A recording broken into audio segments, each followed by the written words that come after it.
अच्छा, ये लोग बोलते हैं बहुत सालों पहले से भारत था।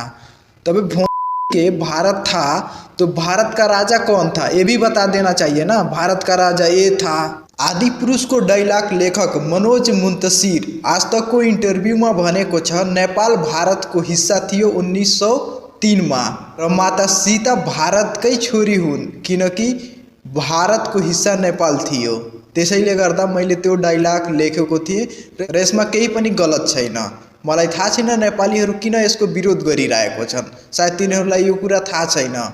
यो आज तकको इंटरव्यू हेर्नुस्। नेपाल में देखिए कितना विरोध हो गया, जिसके बाद डायलॉग में शायद बदलाव भी किया गया है। नेपाल का विरोध मैं समझ नहीं पाया। मैं इसलिए नहीं समझ पाया कि भाई जब की कहानी है तब तो नेपाल भारत का अंश हुआ करता था।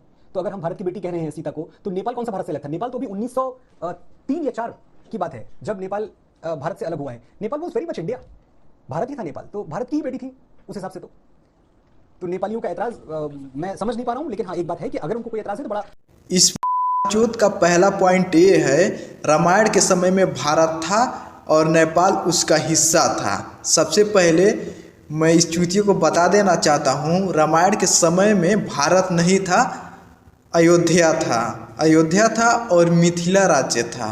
इसकी बात को ये समझ के चले, मिथिला अयोध्या का हिस्सा था तो दो अलग अलग राजा क्यों थे? अयोध्या में राजा दशरथ, मिथिला में राजा जनक क्यों थे? ये दोनों देशों में कानून अलग अलग था, सीमाएं अलग अलग थी। और इतना ही नहीं, किष्किंधा में भी अलग राजा था, शायद बाली था, और रावण तो लंका का राजा ही था। और जितने भी देश थे उस टाइम में वहाँ का कानून अलग अलग था। लंका का कानून अलग ही था, किष्किंधा का कानून अलग ही था, अयोध्या का कानून अलग ही था, मिथिला का कानून अलग ही था। पहले नंबर ये लोग रामायण बनाया तो इतिहास पढ़ा ही नहीं, ऐसे ही स्टोरी लिख दिया, डायलॉग लिख दिया। पहले नंबर ये लोग डायलॉग आप अगर देखेंगे, पहले नंबर ये जब मूवी रिलीज हुई तो इनके ही देश के लोग ये मनोज मुंतशिर को गाली दे रहे हैं। सबसे पहले भर भर की गाली पड़ रही है। क्यों? क्योंकि डायलॉग अच्छा नहीं है, माधर चौथों की तरह डायलॉग लिखा गया है। पहले नंबर डायलॉग का कोई सेंस ही नहीं बनता। जैसे माता सीता वाला ही डायलॉग ले लो, यहाँ पे डायलॉग होना चाहिए मिथिला राज्य की छोरी, या अगर इनको लिखना ही चाहिए था ऐसा डायलॉग तो आर्यवर्त की किसी भी बेटी को मतलब ऐसा डायलॉग होना चाहिए था वहाँ पे। और रही बात नेपाल 1903 में बना, तो ये साले 1947 में बना देश, अभी शायद मेरे दादा का उम्र का देश है, ये हमको बताएगा कि नेपाल 1903 में बना। नेपाल का इतिहास मालूम है? जब तुम गुलाम था, सॉरी गुलाम तुम्हारा नामो निशान ही नहीं था, तब हमारा देश था। लगभग 1700 के आसपास में नेपाल एकीकरण हो चुका था, तब तुम लोग गुलाम था। नेपाल का सीमा की बात करें तो साला ये उत्तराखंड मालूम है, ये सब नेपाल में था। सिक्किम भी नेपाल में था, बिहार और यूपी का कुछ हिस्सा भी नेपाल में था। बांग्लादेश, अभी बांग्लादेश तक नेपाल था। ये ग्रेटर नेपाल का नक्शा है। जब अंग्रेज तुम्हारी रियासत उस टाइम में रियासत थी, यहाँ का अलग राजा, यूपी का अलग राजा, हैदराबाद का अलग राजा, कश्मीर का राजा अलग था।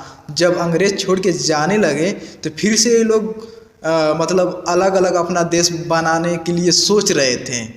तब जाके तुमको किसी को लगा कि नहीं, अब लोग हमको मिल के एक देश बनाना चाहिए। तुम लोग 1947 में सोचा कि चलो मिल के एक देश बनाते हैं।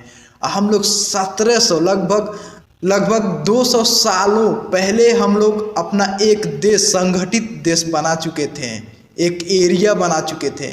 और तुम लोग 1947 में तुम्हारे दिमाग में आया चलो देश बनाते हैं।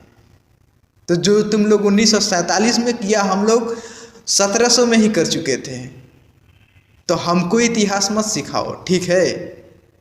तुम्हारा साला ये हैदराबाद को 1950 में मिलाया, 1975 में सिक्किम को मिलाया, अरुणाचल प्रदेश को तुम लोग 1980 में मिलाया।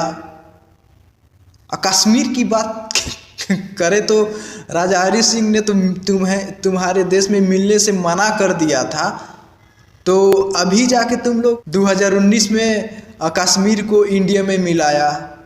तो तुम लोग ये बता रहे हो कि हम लोग बहुत सालों पहले से ही था। चूतिए, कौन से हिसाब से तुम लोग बोलते हो जो भारत बहुत सा पहले से था? अब बताओ भारत का राजा कौन था? भारत था तो राजा बताओ, एक राजा होना चाहिए ना भारत का। भारत का राजा बताओ, चलो बताओ राजा कौन था? नहीं बता सकते? बहुत सड़ी के।